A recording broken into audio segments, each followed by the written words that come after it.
Hello, welcome back everyone. Thank you so much for stopping by. I'm excited for this one, as it's definitely up there as one of my favorites in this genre, and that is The Game, starring Michael Douglas. It is a mystery thriller that released in 1997, which was directed by David Fincher. It's about a rich banker named Nicholas Orton, who is given the gift of a lifetime by his estranged younger brother Conrad, played by Sean Penn. An opportunity to participate in a highly personalized real-life game. Nicholas reluctantly accepts. Initially harmless, the game grows increasingly personal, and Nick begins to fear for his life as he eludes agents from the mysterious game's organizers. With no one left to trust and his money gone, Nick must find answers for himself. As I did with Shutter Island, I'll take a moment to implore you to please watch the film before this video. It has one of the best twist endings, and you shouldn't cheat yourself. Now, the short version of the meaning I get from this movie is that our lives are the game. Conrad even says to Nicholas at one point, a profound life experience. For Nicholas, it's figurative, something that will change who he is on a deep level, something that he will always remember. These two statements are the same for any one soul that comes to this earth plane.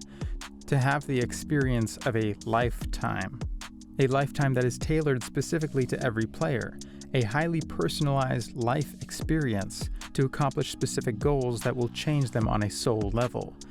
This goal is mentioned in the movie by the initial game interviewer that Nicholas meets with, saying, "We provide whatever's lacking." This could be interpreted as karma that is programmed directly into the lifetime in order to provide the soul with whatever is lacking. For many of us, this is unconditional love, for ourselves and the rest of our fellow man. I'd say for Nicholas it's much the same, as well as an appreciation for those whom he shares his life with and what he owns in terms of material security. Just appreciation for life itself, really. Near brushes with death sort of have that effect. When the film begins, we see fragments of home movies from Nicholas's childhood, most importantly focusing on the wealth his family experienced as well as the sudden suicide of his father. These memories of the past, or past life, are affecting Nicholas's soul, which is what the game, in this next life in which the film takes place, is going to help. When Nicholas meets with Conrad for lunch, Conrad looks around reminiscing, saying, "I remember being here a long time ago." Conrad has played the game and is awake to the truth of his reality. I'd say the game really begins when Nick walks onto the CRS floor. The organizers begin first with that interview I mentioned earlier, and then by running emotional, physical, and psychological tests to see what the participant can handle during the game. One of these tests is a visual one, which has him give his initial interpretation of specific images. I think this could represent unconscious belief systems that affect how we create in our game. I expect that his psych eval first began with information provided by Conrad, who played his game in London, being that they're brothers coming from the same family. In fact, I'd guess that the acceptance of participants is very strict, and that the whole reason CRS is even in San Francisco is for Nick's game, being prepared months in advance. First by way of down payment from Conrad, who trusted that his brother would be willing to play.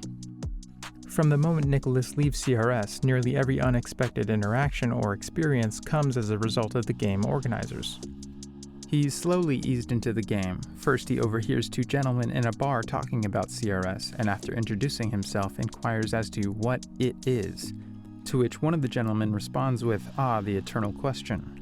This is another hint at the game symbolizing life and physical existence. This same gentleman goes on to quote from the Bible, paraphrasing John 9:25 with, "Where at first I was blind, now I see." He's referring to the effect the game, or life, has on the soul. By incarnating into this dualistic world, as this body and ego, we are seemingly separate from everything else outside of us, including God. But it is in experiencing this illusion of disconnect that leads us to the greater understanding of self in the universe. The game is the illusion is life. We are blinded by shadows to experience the full radiance of the light of truth. Afterward, he receives a call from CRS informing him he's been rejected from the game. All part of it, of course. He then comes home to a large clown doll on his front porch that he then brings into his living room and has an interesting initiation to the game via the news anchor on his TV. For me, this symbolizes our first glimpse of awakening. The news anchor gives him a number 2 tech support. Tech support!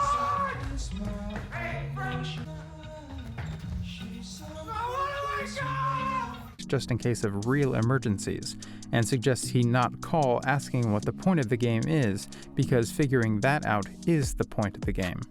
Shout out to Allegra Geller and Ted Peichel.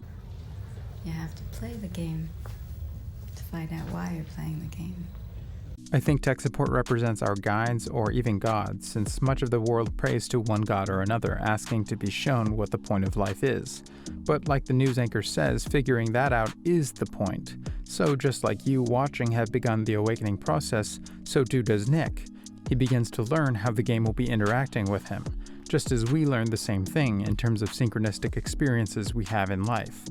We are also taught to read the signs that the game is offering. When we see Nick in the airport, he seems to be looking at everyone with suspicion, wondering who is in on his game. This feels like the beginning of someone awakening to the feeling of non-separateness. Everyone's in on it, even if just subconsciously on a soul level. While tending to the ink stain on his shirt, he has an opportunity to help a stranger in the stall. It's uncertain whether or not the man is part of the game, but it seems obvious that it represents a main point, being selflessness. It would have taken nothing to help the guy, but Nick was above that. At this point, the game begins to rev up a bit, first with the waitress scene here, when he receives a note instructing him to not let her get away. Now, the game of our life may not come with signs as obvious as this, but your ability to understand the nature of the game and how to interact with it does get stronger as you go. After catching up with the waitress Christine, he attempts to ask her about the game, but she seems ignorant of the subject and tries to hail a cab. Just then, the two witness a man suffering a heart attack. Whereas Nick initially thinks that it's part of the game, Christine responds by performing CPR on the man. Convinced by this very real human reaction, Nick hails an oncoming car and is able to call for an ambulance. Much to his elitist ego's resistance, Nick is forced along with the waitress to accompany the man to the hospital. However, once arriving at what they believe to be the hospital's underground entrance, the vehicle is parked, the lights go out, and everyone, including the man on the stretcher, vanish into the shadows, leaving Nick and Christine to each other's shared confusion. This is the first experience they share together that alludes to the sheer depth and realistic nature, not to mention level of resources, that are incorporated by the organizers. This could also represent our cooperative relationships in life with those whom are also privy to the game, and or who we ourselves help to awaken. Whereas at first they may be unaware, through interacting with us, we may at times pass on a bit of our awareness to them if they are meant to receive it. From here, they get stuck in an elevator, realize they're actually at the CRS building, trip the alarm, outrun some cops and some dogs, and fall into some dumpsters. Quite a night.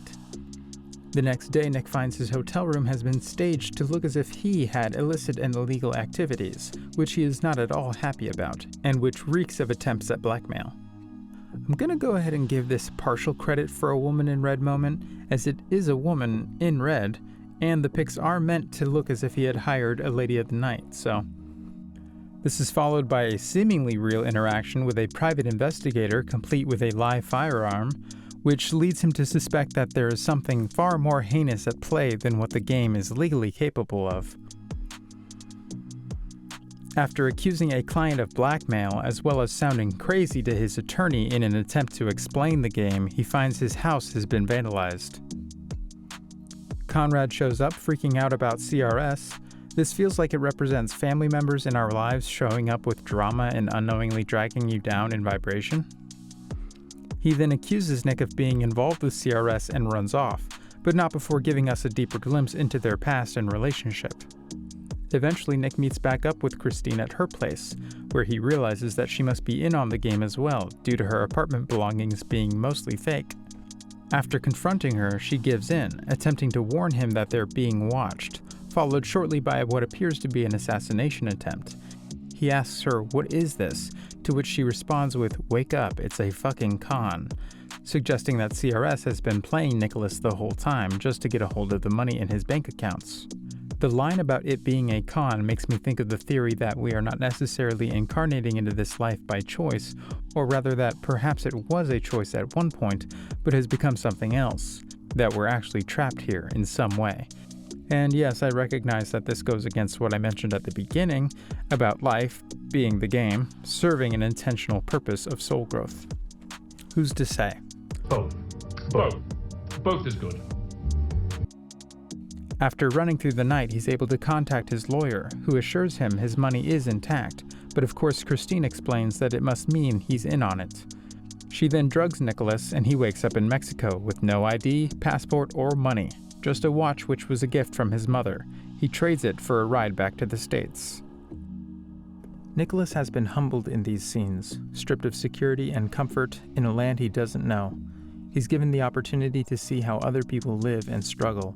I feel like the scene in which he pleads for a ride with a trucker back to San Fran really helps express how broken and vulnerable he feels. After finally making it back home, Nicholas gathers himself to continue the quest of surviving his game. He gets a little help by reaching out to his ex-wife, someone he feels would likely not have been on CRS's radar. He then discovers a way he could possibly learn more about the company terrorizing him by contacting an actor who played the interviewer during his original visit to CRS. Threatening the actor with his gun, Nick gets him to drive to their headquarters, explaining that he doesn't want his money back, he just wants to pull back the curtain. He wants to meet the wizard, a Wizard of Oz reference which were also used in The Matrix. Means buckle your seatbelt, Dorothy, because Kansas is going bye-bye. After entering the building, they make it to the cafeteria, and we get to see all the different characters that have influenced his game, some less obvious than others. After taking Christine hostage, he is attacked by security, leading to them fleeing to the roof. I find this rooftop scene very emotional, and I really commend the actress playing Christine for selling it. We are treated to her complete confession in an attempt to talk him out of shooting. We are then taken on the same emotional roller coaster as Nicholas, our head reeling just as much as his. We don't know what's true and what isn't until the doors open and we see that it is in fact Conrad with a party of guests for Nicholas's birthday. But it's too late. Before he can recognize the scene, he's already shot his brother. He then walks towards the edge of the roof while we hear more relenting by the actors, further cementing the gravity of the situation. Nicholas then jumps to his death out of remorse for killing his brother. It's then that things come full circle for him, stepping to the edge of a building and jumping just as his father had done when Nick was a child, having both given their lives in the pursuit of money. We then experience the biggest surprise of the film being the breakaway glass and landing bag. Turns out it was all planned, down to the jump. Conrad's alive and we get to witness a very emotional reunion with complete relief on Nick's face, as well as a newfound love and gratitude for his brother. Conrad explains his involvement in the game with, "I had to do something, you were becoming such an asshole." True to his word from earlier, this indeed has been a life-changing experience. The party itself seems symbolic of the afterlife. After all, Nicholas just jumped to what he believed would be his death, and we're greeted again with everyone who was in on his game, and some who weren't, like his client and lawyer, who were just there for his birthday party. But it's the idea that everyone you knew in life, whom you interacted with, who may have wronged you or you have wronged, is waiting for you after your death, where you'll have the opportunity to experience them as they truly are, not as a villain or victim, but as part of you, and as a role in the great play that was your life. After greeting some of his guests with what I would describe as his It's a Wonderful Life / Scrooge on Christmas Day vibe, he agrees to split the CRS bill with Conrad and asks where Christine has gone. Catching up with her outside, she explains there's yet another job she's already off to. After expressing his interest in getting to know the real Christine, or rather Claire now, she invites him for coffee at the airport. He looks around suspiciously, still a bit unsure of whether the game has truly ended or not, while Jefferson's airplane begins to play, symbolizing the Alice in Wonderland down the rabbit hole motif he has experienced firsthand, which we all know was also largely referenced in The Matrix. And that's my video on the game. See, I told you, crazy twist ending. I remember watching this as a kid and thinking that twist was right up there with Sixth Sense. And for that reason, I'm always recommending it to people, so I hope you got to experience it firsthand. But regardless, if you made it this far in the video, thank you so much. You a real one, for real, on God, no cap. Okay, see you in the next one.